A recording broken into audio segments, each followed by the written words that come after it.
Right. So, hi, everyone. Welcome to this edition of West Island News. My name is Hannah Johnston, and I am thrilled to have with us Ryan Grainger, who is a Beaconsfield native.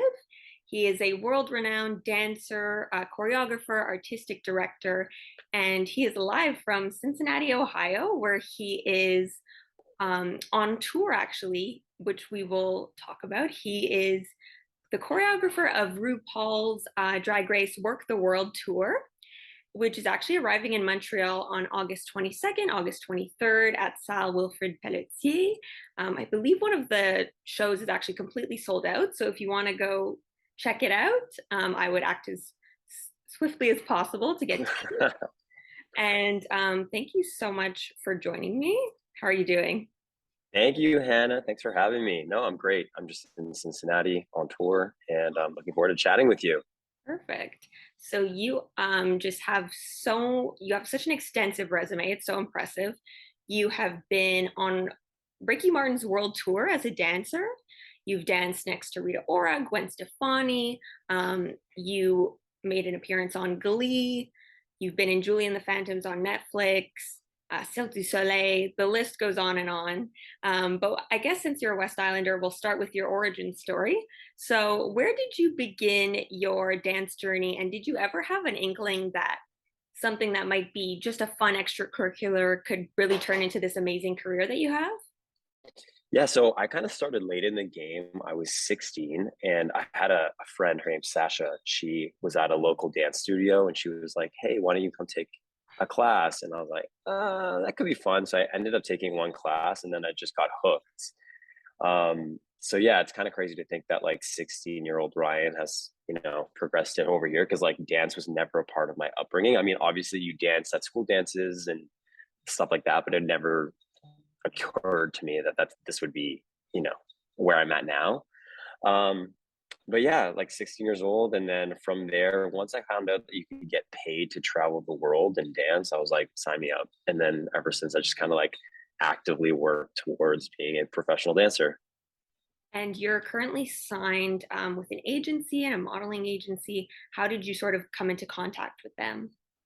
Yeah, so when I was 19, I made a trip out to LA and I was only there for a month. But when I was there, I actually got introduced with my agent, Brandon Sierra, and I've been signed with him for 10 years. So he kind of jump started my career. I was able to sign with him, and it's kind of a process. Obviously, if you're a foreigner trying to get an international visa to go to, the United States. So I had to apply for my O1. I had to get a lawyer, and my agency sponsored me. And then when I got it approved when I was 21, that's when I moved out to LA, and I'm about to hit my 9-year mark. So ever since I've been signed with him, and then my modeling agency. Once I got out to LA, uh, through like different jobs that you do, you work on casting productions and you meet different people. I was told that I should, submit, and I did, and then I got with Brand Talent. So they've been good. It's like a local boutique modeling agency out there. It's kind of hard because I'm always traveling. So a lot of the bigger agencies really want you to be in LA or New York so that you can like go to castings, whereas I'm on tour or I'm doing different things like that. So a boutique agency has worked out better for me. Great. And to have also longevity in such a cutthroat, in like the entertainment industry is, so fast paced, and to have longevity is also really, really impressive. And as the choreographer for the RuPaul's Drag Race Work the World Tour, which is your current project, there must be so much potential for what you can do with the performers, since they're all, world class drag queens. They're so talented and such great performers. What sort of drove you creatively with choreographing and creating what you wanted for this tour? Yeah, so how it works is, each drag queen has their own like uniqueness. So you really want to dive into whatever that is, like whether they're really strong dancers, because some of them are like, they have dance training, some of them are not dancers at all. So you really need to like do your research and figure out exactly what their strong suits are. And then you get the mix. And then I don't know, it's kind of you do your research, you watch videos, you make sure that like the choreography that you're coming up with resonates with them. There's also a lot of like hope for the best. You don't know if they're gonna like it or not. So far, it's been good. Obviously, I'm always like I tell all of them before I go into any studio with them or rehearsal, it's all about collaboration. So this isn't about me. If you don't like something or if you want something to be changed, let me know. Like, I'm trying to collaborate with you to get like the most perfect number for you, because that perfect number might be different compared to other drag queens. And I'm lucky because Jessica Cummings, who's the assistant choreographer, she's actually a Montreal native as well. She's been assisting me on the project. So between me and her, because in a rehearsal space, there's the drag queen track, then there's the female dancer track, and there's the male dancer track, and then there's my track. So it's really hard to do it alone. So having that assistant throughout the entire process has just made choreographing this tour so much more enjoyable. Right. Are you performing in the tour as well?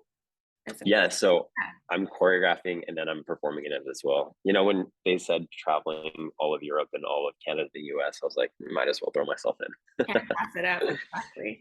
And all of your finished products, I guess, sort of strive to create this like fantasy, this grand performance that looks almost effortless. But I'm sure you realize that it's not effortless. There's a lot of long hours and hard work behind the scenes. How intense was the process of choreographing this tour specifically? Yeah, I mean, I've been on, this is my fourth tour, but my first time choreographing a world tour. Um, so going into it, you have a certain amount of time and you have a lot of choreo to um, dish out.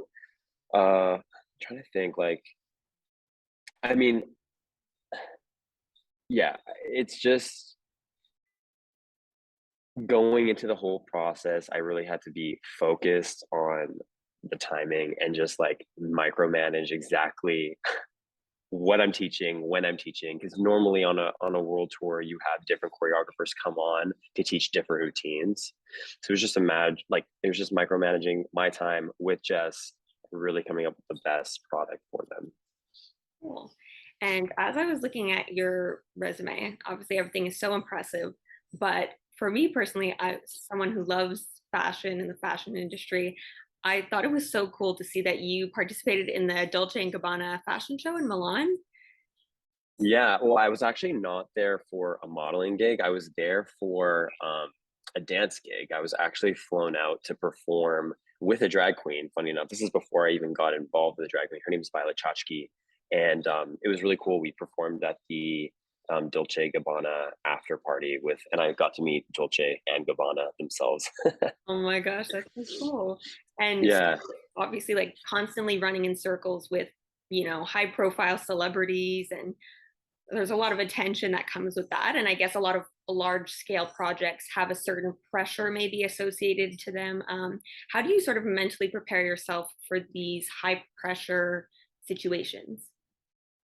I mean, I guess it becomes your job, right? Obviously, when you do like when I say one off, it's like a one-time performance for like an award show or something. The stakes are a little bit higher, obviously, because you have one chance to perform it, and there's like such a small amount of time to rehearse. But hopefully, like over the past like 9 years, like the training kind of gets you into that mode where it's a job and you love what you do, so you don't really get nervous as opposed to you just get like focused right before doing any of the performances. Right. So I think that's some great advice that West Islanders in the dance community can take with them. And I'm sure everyone is so proud of you. It's so good to see such a big success story. Congratulations on the tour. I'm sure it's going to be amazing. Montrealers will love it. And thank you so much for your time. I really appreciate it. It's been so much fun for me. I love all this stuff. So it's so Thank enjoyable. you, Hannah. Thank you. I so appreciate it. And yeah, get your tickets if you can. And just like want to say, for any like Montreal like student or like aspiring dancer, it is possible. And I'm like totally there. If anyone ever wanted to reach out and just know like what the process was, it is kind of complicated. So I'm always like a voice just to help out if that's your journey. Perfect. Well, thank you so much. And if you Thank want to find you. out more about Ryan, you can find him on social media, and his website will be linked in the article that's connected to this interview. So thank you so much. This has been Hannah Johnson for the West Island News.